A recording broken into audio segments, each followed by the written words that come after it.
Hello students, हूँ Joshi sir. मारा video lecture में तमारू स्वागत है। मित्रों, आज आप धोरण 12 बायोलॉजी अंदर चैप्टर नंबर 2 एनु लास्ट लेक्चर बनवा जई रह्या छे। एटले आज जे तमारी आतुरता हती लेक्चर पूरो करवानी, सॉरी जे चैप्टर पूरुं करवानी, ए चैप्टर पूरुं आज थई जशे। एना पछी आपणे थोड़ा एमसीक्यू ने ए बधुं सोल्यूशन करी लईशुं, राइट। एमसीक्यू तमने सॉल्व करवा माटे आपी दईश, केरथी तमारे महावरो कर नाखवानो छे। सारूं, तो आज आपणे जे चलाववानुं छे ए शुं छे पहेला एनी वात करी नाखीए। तो 2.4 जे टॉपिक हतो ने एना पछी आवे छे 2.5 असंयोगी जनन अने बहुगुणता। तमे तमारी ચોપડીમાં જોશો એટલે 2.5 नंबरનો टॉपिक आवो हशे। આપણે આગળના જે લેક્ચર ભણ્યા લેક્ચર્સ એની અંદર ફળ સુધી એટલે કે બીજની રચના આપણે ભણી ચૂક્યા છીએ, ફળની રચના આપણે ભણ્યા નહોતા, રાઈટ। એટલે જે થોડોક ટોપિક બાકી છે એ અહીંયા છે અને પછી નવો ટોપિક ચાલુ થાય છે એ અહીંયા છે। એટલે આ 2.4 ની અંદર કન્ટિન્યુ છે, એટલે એ ખાસ ધ્યાન રાખજો થોડુંક।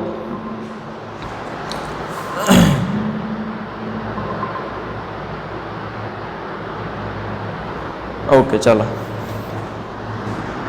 तो अहीं आगळ मित्रों पहला आपणे जोवानुं छे फळ। तो फर्स्ट ऑफ ऑल फळ कोने कहेवाय? तो साहेब जे अमे केरी खाईए छीए, अमे सफरजन खाईए छीए, तमे चीकू खाओ छो, आ बधी ज वस्तुने आपणे कहीशुं फळ। हवे ए जे फळ छे ए फळ शेमांथी निर्माण पामे? तो ए तमने खबर छे के साहेब શું હોય છે? તો કે પુષ્પની અંદર સ્ત્રીકેસર ચક્ર હોય છે। સ્ત્રીકેસરની અંદર 3 ભાગ હોય છે। સૌથી નીચેનો ભાગ એટલે બીજાશય, બીજાશયની અંદર હોય છે અંડક, અને આ અંડકની અંદરથી નિર્માણ પામે છે બીજ। ફળ તો શેમાંથી નિર્માણ પામે? બીજાશયમાંથી, બરાબર છે। હવે બીજાશયમાંથી પણ ફળ નિર્માણ પામી શકે છે અને બીજાશય વગરના માધ્યમમાંથી પણ ફળ નિર્માણ પામી શકે છે। બીજી એક્સ્ટ્રા વસ્તુ છે ને એમાંથી પણ નિર્માણ પામી શકે। એટલે એવું જરૂરી નથી કે બીજાશયમાંથી જ ફળનું નિર્માણ થાય, પણ મોસ્ટ ઓફ ધી કેસની અંદર શું થાય છે? બીજાશયમાંથી ફળનું નિર્માણ થાય છે। બીજી વસ્તુ કે આર્યા બીજ મોટા ભાગે શું થાય છે? ફળનું નિર્માણ ત્યારે જ થાય છે કે જ્યારે એની અંદર ફલન થાય। જો ફલન ના થાય તો શું થાય? પેલું ફૂલ છે એ પડી જાય, તો બીજાશયની અંદર બીજની રચના કે પછી ફળની રચના થાય नहीं। समझो वस्तु ने। अहींया चलो आ जासूदनुं पुष्प है, ए जासूदना पुष्पमांथी अहींया जासूदनो दाणो क्यारे बनशे? जासूदनुं फळ क्यारे बनशे? ज्यारे फलन थशे त्यारे। जो फलन नहीं थाय तो पुष्प खरी पड़शे अने अहींया आगळ पण कशुं वधशे नहीं, एटले फळनुं निर्माण थशे नहीं।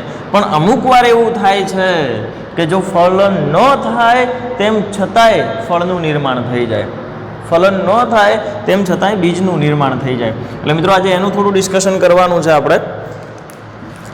ચલો ફળની વાત કરીએ તો ફળ એ બીજાશયમાંથી નિર્માણ પામે છે। બીજાશયની જો દિવાલની વાત કરીએ તો આ બીજાશયની દિવાલ છે અને એ દિવાલમાંથી ફળનું જે આવરણ છે એ આવરણ બને છે, બરાબર। એટલે બીજાશયની દિવાલમાંથી નિર્માણ પામે છે ફલાવરણ, બીજાશયમાંથી નિર્માણ પામે છે ફળ। એટલે અંડક સિવાયનો જે ભાગ છે, આ જે ફૂલેલો ભાગ છે એમાં અંડક સિવાયનો, અંડક હોય ને અંદર, એ અંડકમાંથી દાણા બનવાના છે, બીજ બનવાના છે। બાકીનો બધો ભાગ જે ગર પ્રદેશ જેવું લાગે, આપણને ખાવાની મજા આવે એ વસ્તુ છે બીજાશયની અંદરથી ફળ, બરાબર। એ બીજાશય છે, બીજાશયની અંદરથી નિર્માણ પામશે ફળ, જે રસાળ હશે, મીઠું હશે। ચલો એના ઉપર આ એક આવરણ આવેલું હોય જેને કહેવાય ફલાવરણ। હવે અંડકની અંદરથી શું નિર્માણ પામે છે? બીજ। અને અંડક આવરણ, અંડકનું જે આવરણ છે એના ઉપરથી શું નિર્માણ પામશે? બીજનું આવરણ નિર્માણ પામશે। એટલે અમુક ટાઈમે બીજને ખોલીએ એટલે બીજ ઉપરથી એક પડ નીકળે છે એક જાતનું, એ આવરણ શેનું બનેલું હોય છે? બીજાવરણ એ અંડક આવરણનું બનેલું હોય છે। એટલે જોજો આ બીજાશયની દિવાલમાંથી બીજાવરણમાં કન્ફ્યુઝ ના થતા, બંને વસ્તુ અલગ છે। હવે વાત કરીએ આપણે ફળના પ્રકારોની, તો કે નિર્માણ ક્યાંથી પામે છે? હમણાં મેં તમને કીધું બીજાશયમાંથી એ નિર્માણ પામે ને બીજાશય સિવાયના પુષ્પીય ભાગોમાંથી એ નિર્માણ પામે। તો એના આધારે પાછા આપણે ફળના પ્રકાર પાડી શકીએ કે ન પાડી શકીએ? ભાઈ પાડી શકીએ। તો એક છે સત્યફળ અને એક છે કૂટફળ। કેવું ફળ? કૂટફળ। સત્યફળ કોને કહેવાશે? તો કે જે બીજાશયમાંથી નિર્માણ પામે, બીજાશયમાંથી નિર્માણ પામે તો એ સાચું ફળ, મોટા ભાગના ફળો આમ જ નિર્માણ પામે છે। પણ કેટલાક જે ફળ છે એ કેટલાક પુષ્પના બીજાશય એ ફળમાં રૂપાંતર પામતા નથી. બીજાશય સિવાયના પુષ્પીય ભાગોમાંથી નિર્માણ પામતું ફળ એ ફળને કેવું ફળ કહેવાય? કૂટ ફળ કહેવાય. બરાબર. અને કૂટનીતિ અપનાવી છે ભાઈ કે ભાઈ આપણે છે ને પુષ્પને ધોકો દઈ દેવો છે, પુષ્પને જ આપણે સગમામાં નાખી દેવો છે કે ભાઈ અમે તો બીજાશયમાંથી ફળનું નિર્માણ કરશું જ નહીં. તો પુષ્પ કે હાય હવે તો ફળનું નિર્માણ ક્યાંથી થશે? એટલે પછી એ પેલાને સરપ્રાઈઝ આપે છે. શેમાંથી? પુષ્પના જુદા જુદા ભાગોમાંથી, પુષ્પના બીજાશય સિવાયના. અહીંયા પુષ્પાસન હશે, અહીંયા આગળ વજ્રપત્ર દલપત્ર હશે, તો આ પુષ્પાસનના એક ભાગમાંથી અહીંયાથી ફળનું નિર્માણ થશે. એટલે બીજાશય સિવાયના પુષ્પીય ભાગોમાંથી જો ફળનું નિર્માણ થતું હોય તો એ ફળ એટલે કૂટ ફળ. તો મિત્રો ફળના નિર્માણને આધારે કેટલા પ્રકાર? 2 ફળ, એક સત્ય ફળ અને એક કૂટ ફળ. સત્ય ફળ બીજાશયમાંથી નિર્માણ પામે, આ બીજાશયમાંથી નિર્માણ પામે. હવે ફલાવરણ કેવું છે? અહીંયા કીધું ને આપણે કે બીજાશયની દિવાલમાંથી ફલાવરણ બને છે, તો એ ફળનું આવરણ રસાળ છે. તો એક તમે જોયું હશે પેલી મોસંબી, એ મોસંબીનું તમે આવરણ આમ બહાર કાઢો, પછી એને આમ દબાવો તો અંદરથી શું નીકળે? પેલો રસ નીકળે મોસંબીનો. તમે આંખમાં નાખો તો આંખ બળે. આપણે ખબર આમ કરી આમ કરી દઈએ છીએ, કોઈકને આંખમાં લઈ જાય ટપુ અંદર આંખમાં નાખી દેવાનો પેલો રસ, એટલે રાડ પાડી જાય બિચારો. તો એનું જે આપણે ઉપરની છાલ ઉતારીએ છીએ એ છાલ એટલે ફળનું આવરણ. એ ફળના આવરણની અંદર આપણને રસ જોવા મળે છે. સૂકું સૂકું છે ભાઈ? ના, સૂકું નથી. લીંબુનું આવરણ જોઈ લો તમે, સૂકું છે? ના, સૂકું નથી. તો એ બધા છે એ ફલાવરણ કેવા છે? રસાળ છે, માંસલ છે. માંસલ એટલે દળદાર હોય, તો એના કેવા છે? માંસલ ફળ. બરાબર. તો એવા માંસલ ફળ છે કે જેની અંદર ફલાવરણ જાડું છે, રસાળ છે. અને અમુક તમે જોયું હશે પેલી મગફળી, એની અંદર મગના દાણા હોય, મગફળીના દાણા હોય સિંગના, અને એના ઉપર આમ કરીને આમ એક આવરણ હોય, સૂકું હોય હાવ. પેલા સ્ટાર્ટિંગમાં ભલે થોડું ઘણું હોય પેલું એવું ભીના જેવું, પણ પછી સુકાઈ જાય એટલે હવે હાવ સૂકું આનું આવરણ થઈ જાય.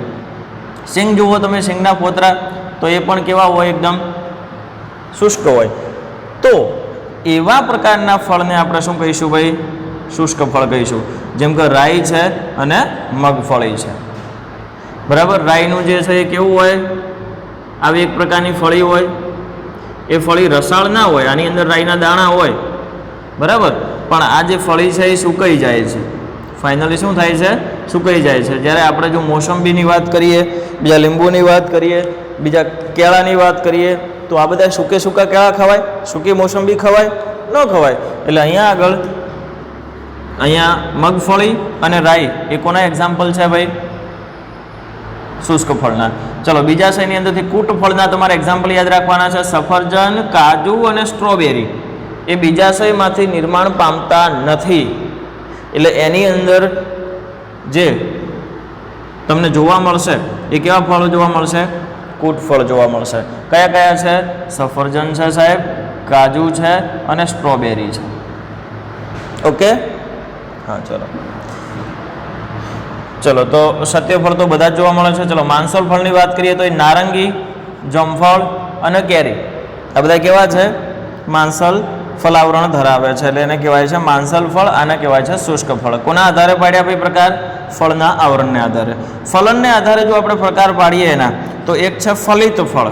જો ફલન થઈ જાય છે અને પછી ફળનું નિર્માણ પામે છે તો એ ફલિત ફળ. જો ફલન નથી થતું અને નિર્માણ પામે છે, કશું નથી મિત્રો, એકદમ સહેલું છે, તો એને ફલન વગર જો વૃદ્ધિ અને અંતઃસ્ત્રાવોની મદદથી બીજ ગેરહાજર હોય છે, એટલે જો શું થાય છે? ફલન વગર થાય છે, વૃદ્ધિ અંતઃસ્ત્રાવોની મદદથી થાય છે અને બીજ હાજર હોતું નથી. એટલે ઉદાહરણ તરીકે કેળા છે, એ કેળામાં કોઈ ફલન થતું નથી. તો સાહેબ નવા કેળા બને કેવી રીતે? એક કેળાનો છોડ છે સાહેબ, તમે એમ કહો છો કે ભાઈ આ કેળું છે, ચલો બરાબર, આ રીતનું કેળું છે, અહીંયા આગળ કેળાની લૂમખી આવી છે, ચલો નાલો ને ભાઈ, આપણે ક્યાં ઘરના લાભા?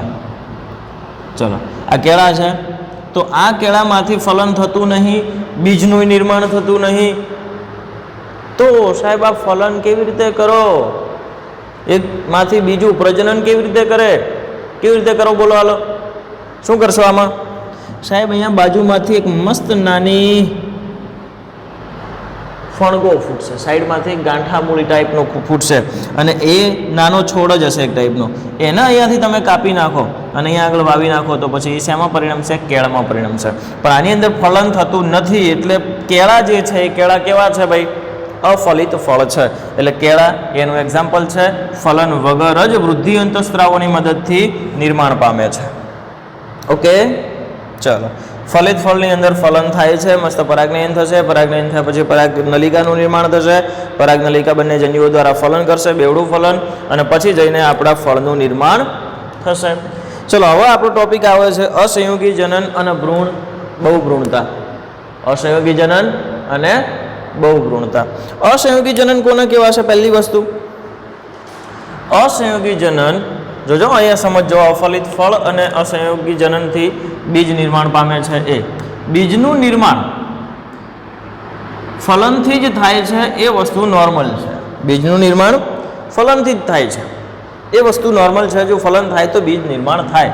પણ કેટલીક વાર ઘાસ અને એસ્ટેરેસી કુળની વનસ્પતિઓમાં ફલન વગર બીજનું નિર્માણ થાય છે. શેનું નિર્માણ થયું હતું આમાં? ફલન વગર ફળનું નિર્માણ થયું હતું. તો અફલિત ફળ. પણ જો ફલન વગર બીજનું નિર્માણ થાય છે ત્યારે એ અસંયોગી જનન કહેવાય છે. અસંયોગી જનન એટલે બે જન્યુઓનું સંયોજન થયા વગર, બે જન્યુઓનું સંયોજન થયા વગર જ બીજનું નિર્માણ થઈ જાય છે, ત્યારે એને આપણે અસંયોગી જનન કહેવાય છે. સમજી ગયા? બંનેની સંધિ અસંયોગી જનન એટલે સંયોજન થતું નથી. બરાબર છે? તો અસંયોગી જનન કોને કહેવાશે? ભાઈ બીજનું નિર્માણ થાય છે પણ ફલન થતું નથી, ફલન થયા વગર જ બીજનું નિર્માણ થઈ જાય છે. તો આવા સંજોગોની અંદર આપણે એને શું કહીશું ભાઈ? અસંયોગી જનન દ્વારા. એક્ઝામ્પલ યાદ રાખીશું આપણે, ઘાસ અને એસ્ટેરેસી કુળની વનસ્પતિઓ. ચલો, હવે આ પ્રજનન છે લિંગી પ્રજનન છે નહીં. કેવું પ્રજનન થયું ભાઈ? અલિંગી પ્રજનન થયું. થયું કે નહીં? કેમ કે ફલન થતું જ નથી, તો અલિંગી પ્રજનન થયું. હા, પણ એ લિંગી પ્રજનનની કોપી મારે છે, લિંગી પ્રજનનની નકલ કરે છે. એનો મતલબ કે એની જે પ્રોસેસ થશે, એવું નહીં કે તમે કાપીને વાવી દીધું એટલે ઉગી ગયું. કમ્પ્લીટ બધું કેવું થશે? પહેલાં પુષ્પ આવશે, બીજાશય થશે, બીજાશયમાંથી અંડક પણ હશે, અંડકમાંથી ફળ બીજ પણ બનશે, અને બીજાશયમાંથી ફળ પણ બનશે. બધું લિંગી પ્રજનનમાં થાય છે. એવું ને એવું જ વસ્તુ થાય છે. પણ હા, એક વસ્તુ નહીં થતી, ફલન નહીં થતું. બરાબર? એટલે ફલન થયા વગર અલિંગી પ્રજનન કરે છે, પણ લિંગી પ્રજનનની જે નકલ કરે છે એવું એ કયું છે? અસંયોગી જનન છે, કે જેની અંદર ફલન થતું નથી. હવે આપણને ખબર છે કે બીજાશયની હોય છે અંદર અંડક, અંડકમાંથી નિર્માણ પામે છે ભ્રૂણપૂટ. કેવી રીતે નિર્માણ પામે છે? યાદ કરજો આગળનું લેક્ચર્સ. ભ્રૂણપૂટ એટલે અંદરથી જે 7 કોષીય અને 8 કોષ કેન્દ્રીય અવસ્થા ઉત્પન્ન થાય છે એને કહેવાય છે ભ્રૂણપૂટ. આવી રીતે નિર્માણ પામશે. ઉપર 3 કોષો, નીચે 3 કોષો અને વચ્ચે 2 કોષ કેન્દ્રો. આ રીતનું જે નિર્માણ થાય છે એને આપણે કહીએ છીએ ભ્રૂણપૂટ. તો અંડકની અંદર પ્રદેહના કોષોમાંથી એક પ્રદેહનો કોષ છે એ આવા ભ્રૂણપૂટનું સર્જન કરે છે. એ જનરલી શેનાથી થાય છે? અર્ધીકરણથી. જનરલી અર્ધીકરણથી થાય છે. એટલે આ બધા કોષ કેન્દ્રો એકકીય હોય છે, પણ અસંયોગી જનનમાં અલગ છે. કેમ કે એ લિંગી પ્રજનનની નકલ કરે છે, લિંગી પ્રજનન કરતું નથી. એટલે અહીંયા પેલી મેઇન વસ્તુ છે કે જ્યારે ભ્રૂણપૂટનું સર્જન થતું હોય ત્યારે એની અંદર અર્ધીકરણની પ્રક્રિયા થશે નહીં. તો શેનાથી થશે? સંભાજનથી. સંભાજનથી જ મિત્રો ભ્રૂણપૂટનું નિર્માણ થઈ જાય છે. તો ભ્રૂણપૂટની અંદર જે અંડકોષ હશે, ભ્રૂણપૂટની અંદર આ અંડકોષ હશે ને, હવે કેવું નિર્માણ પામ્યું છે ભાઈ? ભ્રૂણપૂટ સંભાજનથી, અર્ધીકરણ થતું નથી. એટલે આ બધા કોષ કેન્દ્રો કેવા? 2n, દ્વિકીય. પડે છે સમજણ? અહીંયાથી 2n અંડક હતો, અંડકના બધા કોષો પણ 2n. ચલો, આ અંડક છે, અંડકની અંદર આ પ્રદેહના કોષો છે ને, એક પ્રદેહનો કોષ જે મોટો બનીને ભ્રૂણપૂટ બનાવવાનું છે, તો એ દ્વિકીય જ હશે ને. પણ એનું જો અર્ધીકરણ થઈ જાય તો ભ્રૂણપૂટના બધા કોષ કેન્દ્રો છે એ એકકીય બની જાય, પણ અર્ધીકરણ થતું નથી. સંભાજન દ્વારા ભ્રૂણપૂટનું નિર્માણ કરે છે, એટલે બધા કોષો દ્વિકીય હશે. પણ અહીંયા આગળ જે કોષ કેન્દ્ર હશે એ કેવું હશે? 3n હશે. સમજી ગયા છો આટલી વસ્તુ? એટલે ભ્રૂણપૂટની અંદર આ રીતનું નિર્માણ થાય છે. હવે અંડકોષ છે એ અંડકોષ કેવો હશે ભાઈ? દ્વિકીય, કેમ કે બધા કોષો દ્વિકીય છે. એની અંદરથી અંડકોષમાંથી શું નિર્માણ પામે? યુગ્મનજ. બરાબર, યુગ્મનજ તો અંડકોષ જ કહેવાશે, ફલન તો થવાનું જ નથી. ચલો અહીંયા આગળ શું હતું ભાઈ? આ ભ્રૂણપૂટ હતું. આ ભ્રૂણપૂટ દ્વિકીય છે. ભ્રૂણપૂટની અંદર જે અંડકોષ છે એ 2n છે. એનો મતલબ કે હવે એને ફલન કરીને 3n બનાવવાનું છે આપણે? ના ભાઈ, 2n જ જોઈએ છે. 2n ને યુગ્મનજ જ કહેવાય છે. એટલે હવે એનો અંડકોષ યુગ્મનજ તરીકે જ વર્તશે. અંડકોષ યુગ્મનજ તરીકે વર્તશે. એટલે આનો જે અંડકોષ હતો એ અંડકોષ શેના તરીકે વર્તે છે? યુગ્મનજ. એટલે અંડકમાંથી ભ્રૂણપૂટ સર્જન થશે. ભ્રૂણપૂટની અંદર 2n અંડકોષ હશે, જે અંડકોષ યુગ્મનજ તરીકે વર્તશે. આને કહેવાશે યુગ્મનજ. અને આપણને ખબર છે કે યુગ્મનજમાંથી શું નિર્માણ પામે? તો કે ઉપર ત્રિકીય ભ્રૂણકોષ કોષ કેન્દ્ર હોય એની અંદરથી ભ્રૂણકોષ નિર્માણ પામી જાય. ભ્રૂણકોષ નિર્માણ પામી જાય એટલે આ વૃદ્ધિ કરી અને એની અંદર છે એ ભ્રૂણ નિર્માણ કરે. એટલે એની અંદરથી નિર્માણ પામતો ભ્રૂણ, બોલો આ દ્વિકીય હતો તો આખે આખો ભ્રૂણ પણ 2n જ હશે. બીજ જે બને છે એ બીજ એ પણ 2n જ હશે. પણ હા, ફલન થયું નથી. એટલે એ ફલન થયા વગરનું બીજ એટલે શેના દ્વારા ઉત્પન્ન થયું? અસંયોગી જનન દ્વારા ઉત્પન્ન થયું. પડે છે સમજણ? ચલો, મહત્વનું શું છે કે આની અંદર ફલન થતું નથી. તો મહત્વનું એ છે કે અનાજના પુરવઠાને, એનું શું મહત્વ છે? અનાજના પુરવઠાને પહોંચી વળવા માટે ઉત્પન્ન કરેલી સંકર જાતોની ગુણવત્તા જાળવી રાખવા માટે, અનાજનું જે તમારે ઉત્પાદન કરો છો એ ઉત્પાદન કરવા માટે આપણે શું કર્યું છે? સંકર જાતો બનાવી છે. યાદ કરો, આપણે બેગિંગની પ્રોસેસ દ્વારા શું કર્યું હતું? એક છોડ હતો જે ઉત્પાદકતા વધારે આપતો હતો, એક છોડ હતો જે ટોલરન્સ વધારે કરતો હતો, સહનશક્તિ વધારે હતી. આ બંને છોડમાંથી આપણે એક બીજ બનાવ્યું. આ બીજમાંથી નીકળતો છોડ કેવા ગુણધર્મો ધરાવે? બંને ગુણધર્મો ધરાવે. પણ આવા બીજ એટલે કે અનાજનો પુરવઠાને પહોંચી વળવા માટે ઉત્પન્ન કરેલી સંકર જાતો, એટલે આ જે સંકર જાતો છે એ સંકર જાતો એના આપણે વાવીએ એટલે એની અંદરથી છોડ ઉત્પન્ન થવાનો. હવે એ નોર્મલી જે છોડ છે એ એકદમ સામાન્ય છોડ સાથે જો ફલન કરી નાખે, એટલે કે જો એનું પરાગનયન ને એ બધું થઈ જશે, ફલન થશે, તો પછી એના અંદરથી ઉત્પન્ન થતી બીજ જે છે એ બીજના આટલા બધા ગુણધર્મો રહ્યા હશે નહીં. સમજણ પડે છે? આની અંદર આનું ડીએનએ છે એ આવી ગયું હશે. એટલે આના ગુણધર્મો શેમાં આવી ગયા ભાઈ? આપણી સંકર જાતની અંદર. આ સંકર જાત હતી. તો આ સંકર જાત હવે જે એક્ઝેક્ટ સંકર જાત રહી હશે નહીં. તો આ સંકર જાત જ મેક્સિમમ આપણને છે એ પ્રોડક્ટિવિટી આપે છે, સહનશીલતા આપે છે, સારામાં સારા ગુણધર્મ આપે છે. પણ એની અંદર શું થઈ ગયું? હવે બીજું ડીએનએ મિક્સ થઈ ગયું. કેમ કે આપણે બધાને તો થોડું ઈચ્છિત ફલન કરવા જવાના હતા. એટલે આ સંકર જાતો હવે સંકર જાતો રહેતી નથી. એટલે મોટો પ્રોબ્લેમ આ છે કે અનાજના પુરવઠા પહોંચી વળવા માટે ઉત્પન્ન કરેલી જે સંકર જાતોની ગુણવત્તા છે એ ગુણવત્તાને જાળવી રાખવા માટે જો આ ફળમાં, આ જે છોડ છે એના છોડમાં જે પુષ્પો છે એમાં અસંયોગી જનન પ્રેરવામાં આવે, જે સંકર જાત આપણે બનાવી એ સંકર જાતમાં જો અસંયોગી જનન પ્રેરવામાં આવે તો એ અસંયોગી જનનના કારણે એના અંદરથી ફળ નિર્માણ પામે અને બીજ નિર્માણ પામે. બોલો, આ લિંગી પ્રજનન થયું છે? ના, કોઈ બીજી પરાગરજ એના ઉપર આવીને ચોટી જ નથી. આવશે તો એક્સેપ્ટ નહીં કરે. એવું કોણે કર્યું? વૈજ્ઞાનિકોએ. શેના દ્વારા? અસંયોગી જનન પ્રેરવા માટેના કેમિકલ્સ દ્વારા. એવું અસંયોગી જનન પ્રેરી દીધું. એટલે આ જે બીજ છે એ બીજ હવે કેવું હશે?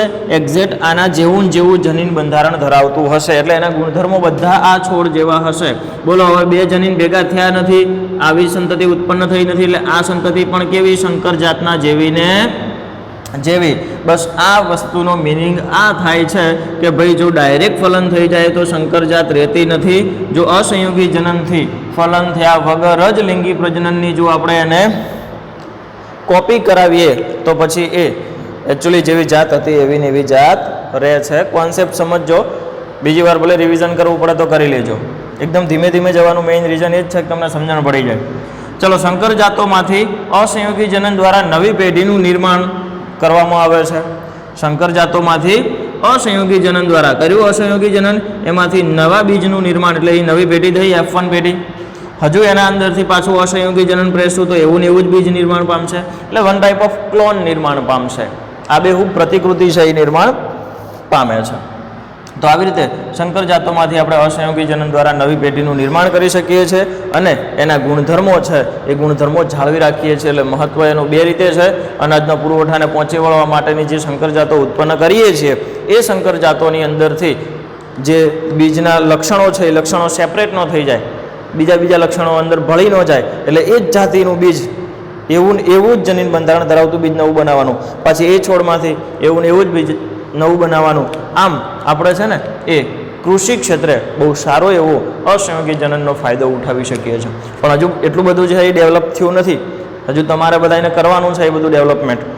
તો આ રીતનો એનો મેઇન ફાયદો છે અસંયોગી જનનનો. આ અસંયોગી જનન આમ કુદરતી ટેકનિક્સ છે, પણ એના ઉપર રિસર્ચ કરી રહ્યા છે સાયન્ટિસ્ટો, બરાબર. એટલે એ સાયન્ટિસ્ટો રિસર્ચ કરી અને જો અહીંયા અસંયોગી જનન સુધી સક્સેસફુલી પહોંચી જાય તો આપણે વારે ઘડીએ પછી બીટી કપાસ નવા લેવા જવા પડે નહીં. વર્ષો આપણે લાવીએ ને બીટી કપાસ વાવવાના થાય એટલે શું કરીએ, બિયારણ લાવીએ, હાઇબ્રિડ બિયારણ. પણ એ હાઇબ્રિડ બિયારણની અહીંયા આગળ જરૂર પડે નહીં, ખેડૂતોને બહુ બધો ફાયદો થઈ જાય. એમના બીજ ફરીથી વાવી શકાય, પાછા એ અસંયોગી જનનથી નવા બીજ ઉત્પન્ન કરે એનો જ બિયારણ તરીકે ઉપયોગ કરી શકાય.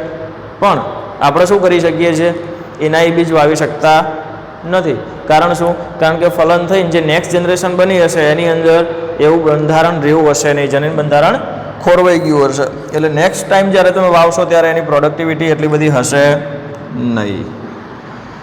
ચલો હવે આપણે વાત કરીએ બહુભ્રૂણતાની. બહુભ્રૂણતા શું છે મિત્રો? આમ જનરલી જોવા જઈએ તો અંડકની અંદર, ચલો આ છે એ બીજાશય છે, બીજાશયની અંદર આ અંડક છે. અંડકમાં એક જ પ્રદેહનો કોષ મોટો બની અને એમાંથી અર્ધીકરણ થઈને એક જ સક્રિય મહાબીજાણુ છે, એ સક્રિય મહાબીજાણુ એની અંદરથી ભ્રૂણપૂટનું નિર્માણ કરે છે. પણ અહીંયા શું થાય છે, પ્રદેહના જ કેટલાક કોષો છે એ નવા ભ્રૂણપૂટ બનાવી દે છે.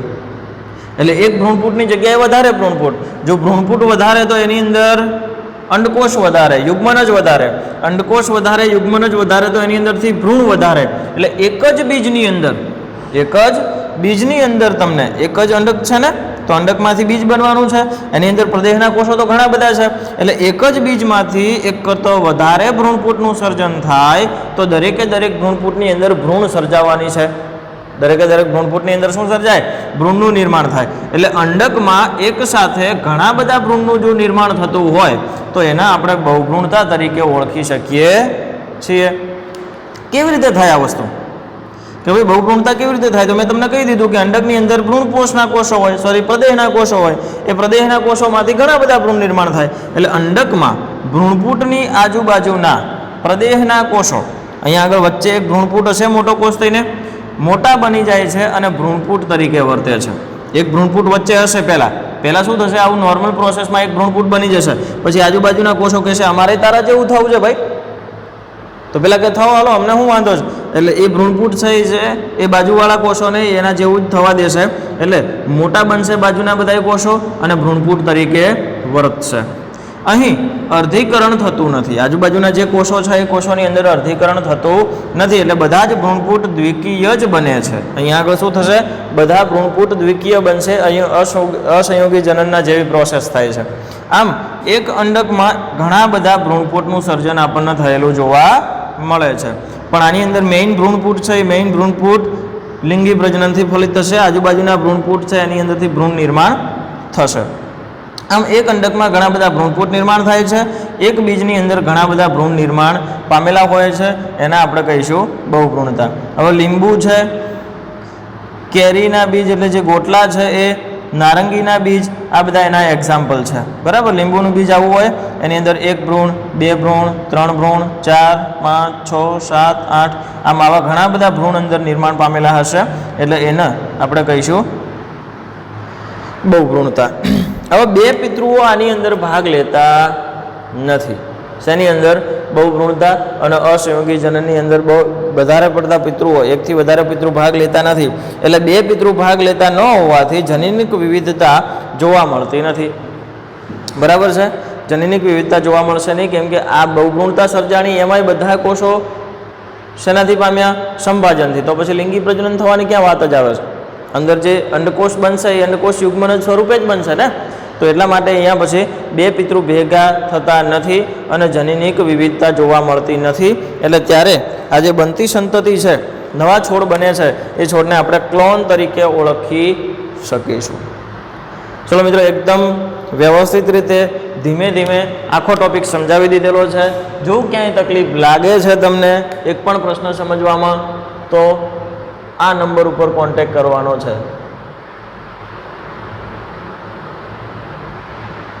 બરાબર? એટલે થોડું વ્યવસ્થિત સમજજો. જેટલું સમજો છો એટલું સહેલું નથી, પણ મેં ટ્રાય કર્યો છે સહેલું બનાવવાનો. બરાબર? આટલું સમજી ચોપડીમાંથી વાંચી લો, એકદમ ખબર પડી જશે, ગેરંટેડ. ચલો તો થેન્ક યુ, અહીંયા સુધી રાખીએ છીએ. એકવાર રિવિઝન કરી લઈએ થોડુંક કે બીજાશયમાંથી ફળ નિર્માણ પામે, બીજાશયની દિવાલમાંથી ફલાવરણ નિર્માણ પામે. ફળના આધારે જે ફળ છે એ નિર્માણના આધારે બે પ્રકારના હોય, સત્યફળ અને કૂટફળ. કૂટફળની અંદર એક્ઝામ્પલ ખાસ યાદ રાખવાના છે, સફરજન, કાજુ અને સ્ટ્રોબેરી. અને અફલિત ફળમાં એક્ઝામ્પલ યાદ રાખવાનું છે, કેળા. શુષ્ક ફળની અંદર રાઈ અને મગફળી. આ ત્રણ વસ્તુ ખાસ યાદ રાખવાનું તમારે. સત્યફળ એટલે બીજાશયમાંથી નિર્માણ પામે. માંસલ ફળની અંદર નારંગી, જામફળ અને કેરી છે કે જેના ફલાવરણ માંસલ છે. ફલિત એટલે જે ફલન થઈને નિર્માણ પામ્યું છે એવું, અને અફલિત એટલે જે ફલન થયા વગર જ નિર્માણ પામ્યું છે એવું. એ અફલિત ફળની અંદર ફલન થશે નહીં, એમનામાં જ ફળનું નિર્માણ થઈ જશે, પણ એની અંદર બીજ જોવા મળશે નહીં. અહીંયા આગળ આપણે જોઈએ અસંયોગી જનન તો કોને કહેવાય? જ્યારે બે જન્યુનું જોડાણ થયા વગર જ નવું જો બીજ નિર્માણ પામી જતું હોય, બીજ ફળ નહીં, બીજ નિર્માણ પામતું હોય તો અહીંયા આગળ અસંયોગી જનન કહેવાશે. કેવી પ્રોસેસ છે? તો કે લિંગી પ્રજનનની નકલ છે. કેવી રીતે થાય છે નિર્માણ? તો કે અંડક જે હોય એની અંદરથી ભ્રૂણપૂટ સર્જાય, પણ કેવા? સંભાજનથી. આની અંદર જો ફલન થતું હોય તો અસંભાજન એટલે કે અર્ધસૂત્રી ભાજનથી, અર્ધીકરણથી. તો અહીંયા આગળ શું થશે? અંડકમાંથી સંભાજન દ્વારા ભ્રૂણપૂટનું સર્જન થશે. એટલે બધા કોષો એના પ્લોઇડી કેવી? દ્વિકીય હશે, એટલે યુગ્મનજ પણ. અંડક જે હશે એ અંડક નહીં હોય, હવે યુગ્મનજ જ હશે, કેમ કે દ્વિકીય છે, દ્વિકીય હોય એટલે યુગ્મનજ કહેવાય. એની અંદરથી સીધો ભ્રૂણનો વિકાસ થઈ જશે, અને એ ભ્રૂણ છે એ અંડકની અંદર હશે, એટલે એ અંડક છે એ બીજમાં રૂપાંતર થશે, અને બીજની અંદર ભ્રૂણ હશે જે ફલન થયા વગર જ નિર્માણ પામી ગયું હશે. તો મિત્રો, અહીંયા આગળ આપણે આ વસ્તુ છે એ શીખી ગયા. બહુભ્રૂણતા એટલે એક જ બીજની અંદર ઘણા બધા ભ્રૂણ જોવા મળે છે, ત્યારે એને બહુભ્રૂણતા તરીકે ઓળખીએ છીએ. Thank you very much.